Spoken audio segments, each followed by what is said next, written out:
જય શ્રી કૃષ્ણ. હવે અત્યારે સમય જોવા જઈએ તો આંબાનો સમય છે, બરાબર. પ્રભુ બાલ સ્વરૂપ છે અને બાલ સ્વરૂપને કેવું તો કે નવું ફ્રૂટ દેખાય, નવું ફળ દેખાય તો બાળક જે છે એને લેવા માટે અથવા એને અરોગવા માટે બહુ તલપાપડ થતું હોય. લૌકિકમાં પણ એવું હોય છે. તો અહીંયા તો પ્રભુ છે અને કેવા ઠાકોરજી, તો કે જોઈ લો, કીર્તન છે, કો માઈ આમ બેચન આઈ, બૂમ પાડે છે, કેરી લો, કોઈ કેરી લો. તેર સુનત મોહન ઉઠધાય, ભીતર ભવન બુલાય, મૈયા મોહે આમ લે દેરી, સંગ સખા બલ ભાઈ, પરમાનંદ જસોમતી આનંદીએ, ખાએ કુંવર કીધે. જસોદા માતાએ લઈ આપ્યા છે. સીધું સીધું કે કોઈ આમ વેચવાવાળી આવી બૂમ પાડે છે, કોઈ આમ લો, આમ લો. અને આમ લો એવી બૂમ સાંભળીને ઠાકોરજી કેવા તો કે અંદરથી બહાર આવી ગયા. તો સુન ટેર નંદ રાવતે ભીતર ભવન બોલાય. પ્રભુએ પોતાના ઘરમાં એને બોલાવી લીધી છે. મૈયા આમવાળી આવી છે, જલ્દી લઈ લે, મૈયા જલ્દી લઈ લે કરીને. કોઈ કે સુખત ધાન पर्यो आंगन में, कर अंजुली बनाई, ठमक ठमक चलत अपने रंग, जसोमती देख बुलाઈ. બરાબર. કે ઠાકોરજી કેવા તો એને ઘરમાં તો બોલાવી લીધી. અને પછી સાધારણ છે તે વખતે રૂપિયાનું ચલણ નહોતું ચાલતું, એટલે વેપાર વિનિમય થતો. વેપાર વિનિમય એટલે શું? આપણી પાસે જે વસ્તુ વધારે હોય એ આપણે આપવાની, જે વસ્તુ જોતી હોય લઈ લેવાની. તો અહીંયા પણ કેવું તો કે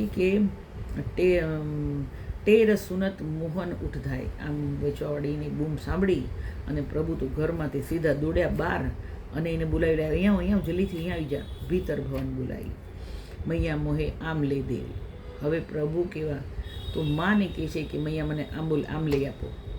અને શું તો કે સાખે સંગ સખા બલભાઈ, દાઉજી પણ છે, દોસ્તારો પણ સાથે છે, બધા ઘરમાં છે. અને પ્રભુ આમ વાળીને બોલાવી લીધી. માને કહે છે મૈયા મને આમ અપાવી દો. નાનું બાળક છે, હઠ કરે છે ચોક્કસ. અને દરેક જણા લૌકિકમાં ઘૂસી જાવ. પોતાના બાળક નાના હતા તો આ જ પ્રમાણે નવું ફળ આવી જાય તો આવી રીતના માંગતા હતા.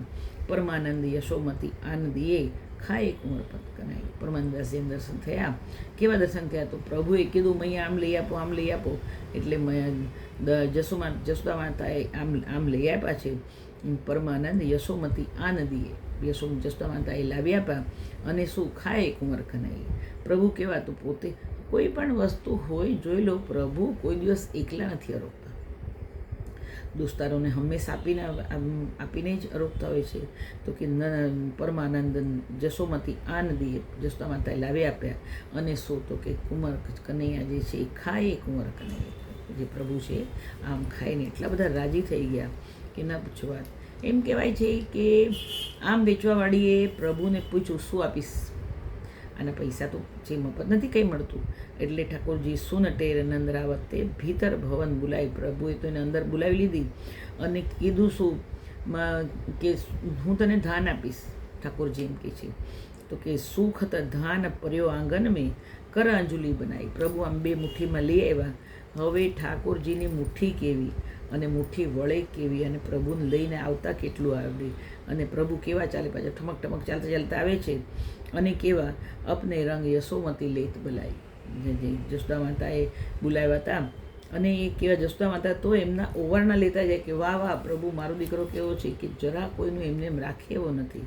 એ કીધું લય ઉઠાય ચુચકાર હિયો ભર, મુખ ચુંબત મુસ્કાય. જે આમ વેચવાવાળી છે એને તો ઠાકોરજીના માથે હાથ પણ ફેરવી દીધો છે. હા બાબા એમ કરતો જાય.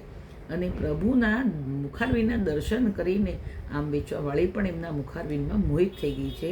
એટલે પરમાનંદ જસોમતી આનંદીએ, અને જસોદા માતાએ જે લાવ્યા આપે કુંવર કેવા તો કે દોસ્તારોની સાથે મળીને ખાય. ઠાકોરજી કોઈ દિવસ એકલા આરોગ્યા જ નથી, બરાબર. માઈ કોઈ આમ બેચન આવે. મળીએ પછી આપણે ફરીથી. જય શ્રી કૃષ્ણ.